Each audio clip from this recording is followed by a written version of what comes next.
Vous avez peut-être entendu parler de Coda, mais que permet réellement cet outil? Quelles sont ses différences avec d'autres outils tels qu'Airtable et Notion?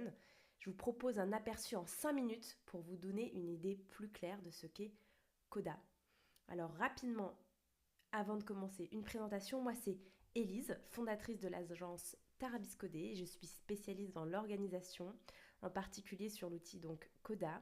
Et je vous accompagne 360 degrés, que ce soit du coaching, de l'implémentation ou de la formation sur Coda. Allez, c'est parti, on commence. Tout d'abord, qu'est-ce que c'est qu'un doc? On entend beaucoup ce mot, un doc, quand on parle de Coda. Alors, un doc, c'est un espace dans lequel vous pouvez créer plusieurs pages et stocker plusieurs types de données, on va dire. Et ici, j'ai pris l'exemple de templates proposés par Coda. Je vous en ai sélectionné 5. Project Dashboard, les Meeting Notes, les Team Members, Receipt Tracker et Shopify Inventory Table. Tout d'abord, on va parler donc du Project Dashboard, du tableau de bord. Et là, on voit que Coda, en fait, ça nous permet, donc dans ce doc, dans cet espace, donc d'afficher des données, que ce soit sous forme d'indicateurs. Là, on voit, il y a une tâche qui n'est pas commencée, deux tâches en cours, une tâche à risque, deux tâches complétées. On voit que ça peut être sous format différent, donc ici en Kanban, ici en Gantt, avec des dépendances. Et enfin, on peut aussi faire des graphiques. Petite chose très chouette chez Coda, c'est qu'on peut faire des boutons. Ici, si je clique, toutes mes données qui sont en dessous vont disparaître. Là, si je fais clic droit, on voit qu'est-ce qui se passe. Ici, Run Actions, ça va réaliser les actions de supprimer toutes les lignes du Project Hacker et du Weekly Stand-Up, qui est une table un peu plus en bas.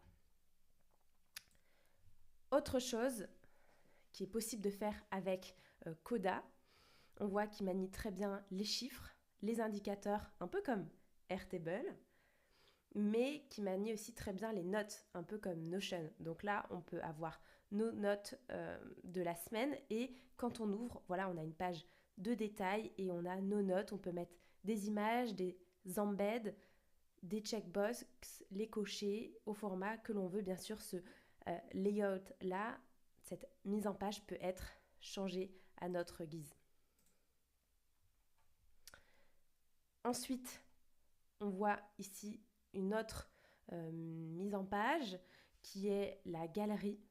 Donc là, par exemple, c'est pour présenter les différents collaborateurs avec les différentes photos. On voit ici, pareil, une mise en page qui est un peu différente. La vraie force aussi de Coda, c'est ses intégrations, c'est ses automatisations. Alors, on a vu avec des boutons, mais on peut aussi donc utiliser ce qu'on appelle les packs. Donc, c'est des intégrations avec vos outils favoris. Là, par exemple, on a l'intégration avec Gmail où ça vient récupérer tous les mails qui contiennent le mot receipt sur les 60 derniers jours. Et on peut comme ça faire le suivi de nos reçus. C'est plutôt chouette, non ? Une autre intégration, cette fois-ci avec Shopify. Donc là, on revoit le même système d'indicateurs que sur le dashboard. Les indicateurs, ce sont rien d'autre que des formules qui sont intégrées sur la page. On voit à nouveau un bouton. Là, le bouton qui vient d'ailleurs, ce bouton push les buttons. Donc un bouton qui vient cliquer sur tous les boutons de notre table ci-dessous. Mais bien sûr, les boutons, on peut en faire un peu ce qu'on veut. C'est ça la magie. Et là, qu'est-ce que ça fait ce pack, cette intégration? Eh bien, ça nous remonte les niveaux de stock depuis Shopify et on voit Online Account, Physical Account. Donc, l'objectif de ce pack, c'est de mettre à jour manuellement les stocks et ensuite, quand on clique sur le bouton, ça les met à jour directement sur Shopify. C'est un exemple, mais j'ai vu qu'il y en existe d'autres aussi, des packs Shopify. Voilà pour l'aperçu en moins de 5 minutes. L'objectif, c'était vraiment de vous montrer des possibilités avec Coda. D'ailleurs, en partant de templates mis à dispo par Coda. Donc, si vous tapez /project dashboard, vous allez le trouver. Je vous montre /project dashboard, voilà, vous le trouvez, vous pouvez le réutiliser très facilement. Je vous mets quand même dans la description le lien de ce petit doc où vous allez retrouver les 5 templates que je vous ai présentés. Et puis, d'ailleurs, si vous voulez aller plus loin, j'ai créé une formation gratuite pour apprendre en 5 jours les bases de Coda. Donc on va aller plus profondément dans ce que c'est une table, ce que sont des boutons, ce que sont des automatisations, ce que sont des vues.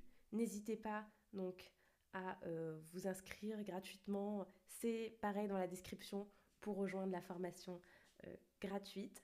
Et puis si vous aimez mon travail, n'hésitez pas à vous abonner, à aimer cette vidéo. Ça permet de soutenir la chaîne, de m'encourager à créer plus de contenu.